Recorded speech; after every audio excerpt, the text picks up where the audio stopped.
Get a lot of news off our Grenada escapade. Yeah, he's interesting. They don't want to accept the bodies of them Cubans we blew away. Fidel didn't like the people to see the cost of his little forays into the world. He welcomes back the wounded, but the dead he leaves where they lie. Unsavory.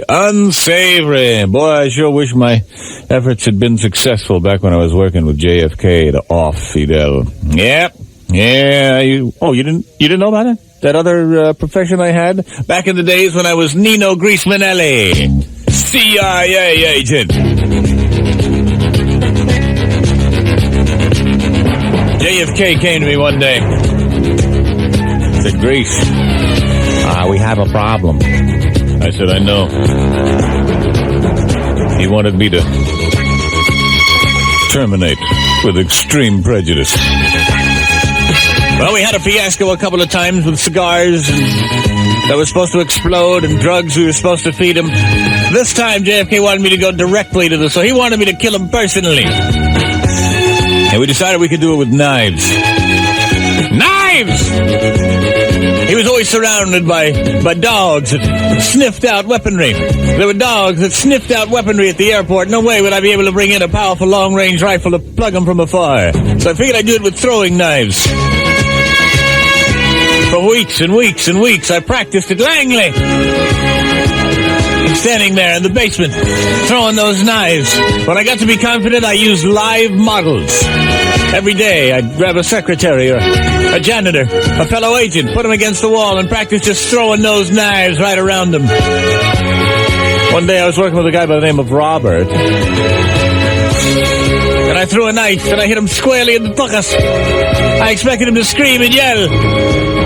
He said, no, I think it was a lucky strike. If you just pull it out straight and don't bump it against the sides, I'll be okay. I said, oh, my God. But aside from that, we had no mishaps. JFK called me to his office. He said, we've mobilized hundreds of thousands of dollars for this whole operation. Your training, sneaking you into the country. Get him. I said, I will, buddy, I will. Just then, Mr. President, Marilyn Monroe line 2. He said, I'll take that in my office. I said, all right, I'll see you later, bye. So sure enough, I was down there in Cuba. I had a bunch of knives with me. I was just going to launch a barrage of blades. I was going to have that man bleeding like a stuck pig. I figured the thought of maybe 5 or 6 knives sticking out of his back and out of his front would so mesmerize his security forces that I could dash away into the ensuing melee. Sure enough, the big presidential parade was going on. Fidel was up there in the reviewing stand. I'm standing there with a big trench coat on. All these knives rolled up under the trench coat.